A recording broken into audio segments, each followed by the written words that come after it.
So when marathoning the Evil Dead franchise, you run into an interesting continuity issue between the original and Evil Dead 2. With the ending of The Evil Dead, after the onslaught of carnage, the future savior of humanity staggers out of the holiday cabin from hell, then to be consumed by the very evil that claimed all of his friends. However, once you pop in Evil Dead 2, you are treated to basically the first movie again, but with less characters, that rushes to the moment Ash is taken again, and then the sequel begins. Even the beginning of Army of Darkness refilms the entire opening of Evil Dead 2, and in every intro, Ash's girlfriend is played by a different actress every time. By the time we get to the fantastic TV show continuation, Ash vs. Evil Dead, we get more continuity issues. Spoiler warning, this video will feature spoilers from Ash vs. Evil Dead. If you haven't seen the show and you're an Evil Dead fan, what's wrong with you? Watch the show first and then return back to this video. See you soon. Ash vs. Evil Dead combines the continuity of The Evil Dead with Evil Dead 2. I do know why this is the case, is because they couldn't use the footage from their own movie for a recap due to the rights being owned by different companies. And it's as simple as that. So they basically remade the first movie, only kept 2/5 of the characters just to kickstart the sequel, explaining why Ash is still alive after being taken out at the end of the first movie. I would say they left out the rest of the characters from the original because it's easier to just get rid of Ash's girlfriend in the first 10 minutes than to quickly get rid of 3 other people. However, to get to the point of this video, one day I started thinking about how the intro to Evil Dead 2 can still be canon with the rest of the continuity errors. But before I get into my theory, I just want to state that this isn't anything confirmed, this isn't anything with obvious setups throughout the series, this is purely something I tell myself to enjoy rewatching Evil Dead 2 more than I already do. So let's get started.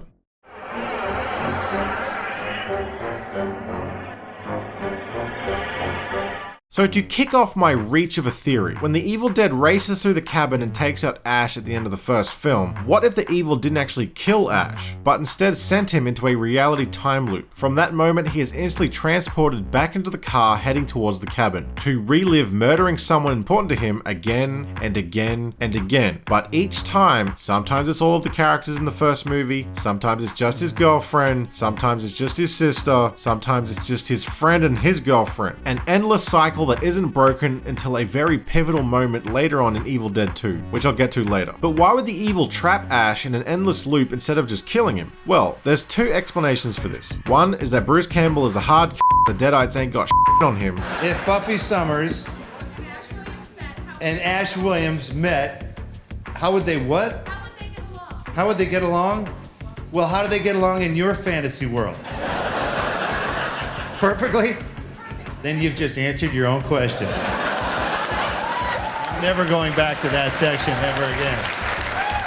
But the in-universe explanation is, well, it's basically the complex character of Ash. Ash goes through a big transformation over the 3 Evil Dead movies. Starts off as no one specific in this group of people who gets picked off one by one by a demonic force in a cabin. Then suddenly becomes destined to destroy the evil as seen in the Necronomicon. Then fulfills his destiny as foretold. But what stops that from being a savior of the world type thing is Ash is kind of just a blue-collar schlub with no special training in anything. Ash's character was essentially a male final girl. At the time of making the original Evil Dead film, there were no plans for a sequel. This was just a bunch of young kids making their first film. And since Bruce Campbell was one of the producers behind the scenes, it kept the cost down by having the actual casted actors taken out early in the film, and just have the majority of the movie be him. But at this point, Ash wasn't prophesized to defeat the evil at this stage. That was all additional lore added in Evil Dead 2. But this is a theory video, so we can look at details over the entire franchise and connect dots that weren't intentionally there. Now, looking at the fact that Ash was featured in the Necronomicon in Evil Dead 2, you can then take a different look at how the Deadites treat him in the first movie. All the Deadites aren't really putting in an effort to kill Ash. He sort of survives with no skill. All the characters in The Evil Dead all seem to instantly get possessed, maim, and wound each other. Yet Ash makes it out without being possessed or horribly injured. Oh, you bastards!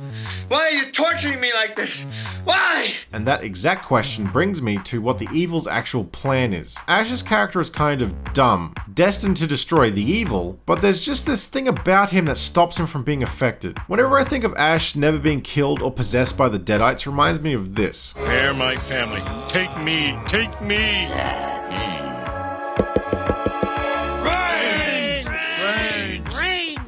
And so, with Ash having this funny stigma about him that the Deadites can't directly kill him, well, the next plan is to convert him. What I noticed at the end of the first movie is when he manages to burn the book and all of his friends melt, you still hear this voice.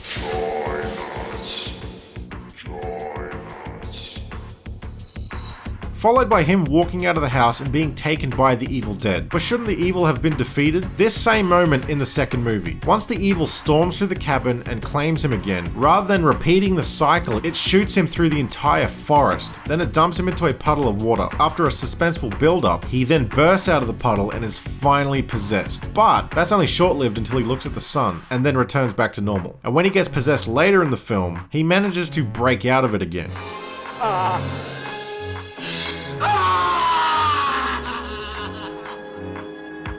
So, if Ash is too dumb to possess, but he's also too resourceful to kill, then how can the evil dead defeat him? By making him go insane.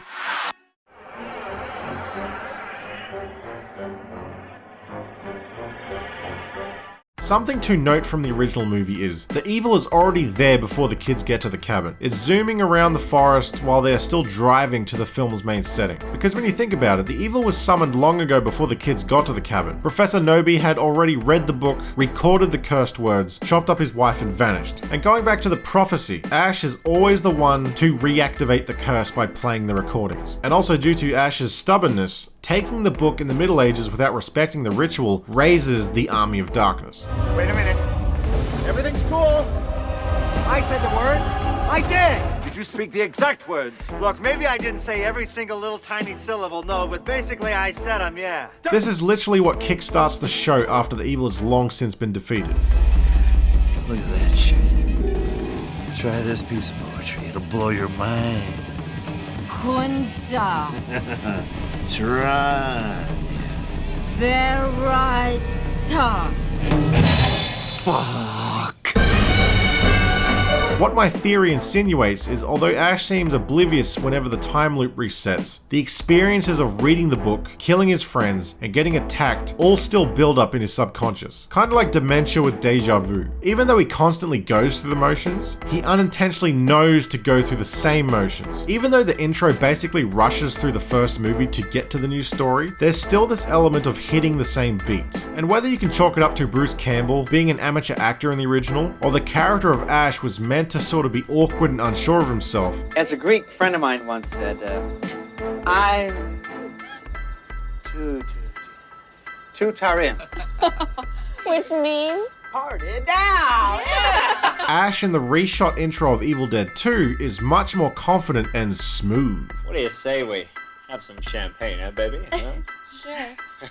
Going off of my theory, this isn't a case of Bruce Campbell getting better as an actor. This is Ash becoming a more confident man because he has been through this situation again and again. He has to charm Linda every single time, as well as kill Linda every single time. Going through the motions of having to chop off her head, bury her in the grave, and stab across into the ground. Another thing to note is once it's established later that Ash is not only in the Necronomicon, He was prophesied to have destroyed the evil. Didn't do a very good job. he also has the chainsaw and shotgun. And upon my rewatch, I noticed that he verbally says the name of his future permanent weapons as he needs them. Chainsaw. Oh, double barrel here!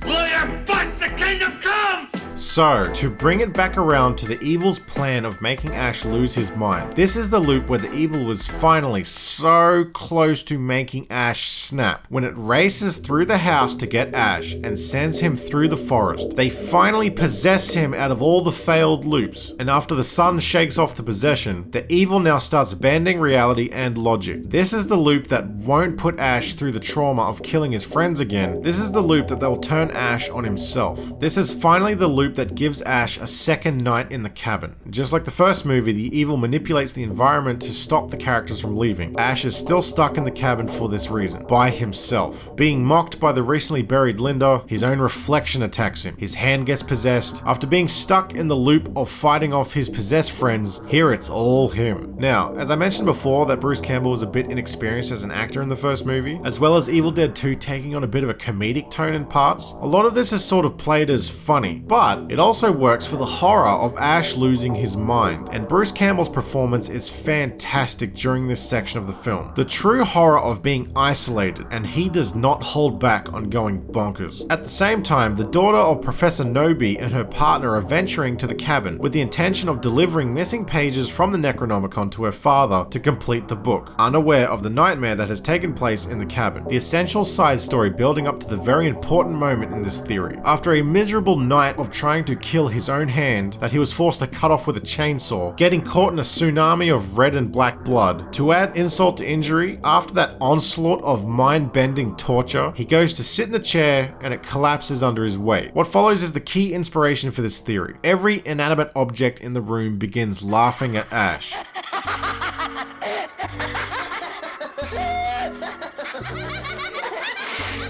And something I always thought was funny was when Ash starts laughing, he looks at the camera.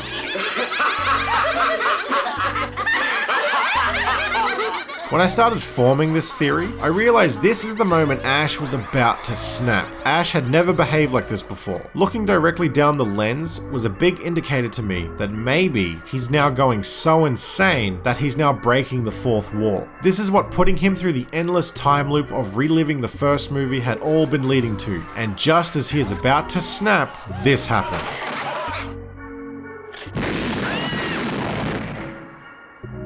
The loop is finally broken. Ash was right on the brink of losing his mind, and all it took was for strangers to show up and break the cycle. With the introduction of the Nobi daughter, the evil now had a new threat to its plan of defeating the one destined to destroy it. And then the rest of the film plays out without Ash being sent back in time. Until the end, when he's sent back in time. But even longer back in time.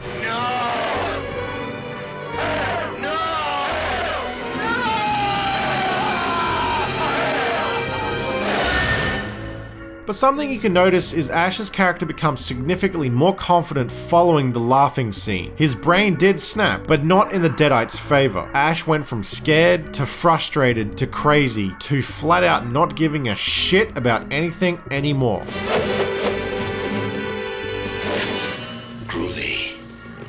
Being in an endless loop of fighting people possessed by demons eventually is going to become second nature to you. I'll swallow your soul! I'll swallow your soul! Swallow this. So by the time Ash arrives in the Middle Ages, yeah, why would he take any of this seriously anymore? All right, you primitive screwheads, listen up. This is my boomstick. Shop smart. Shop S-smart. Who Ash becomes by the time Army of Darkness begins pretty much dictates who he is all throughout the Ash vs. Evil Dead show, which weirdly gives a smidge of validation to my reach of a theory.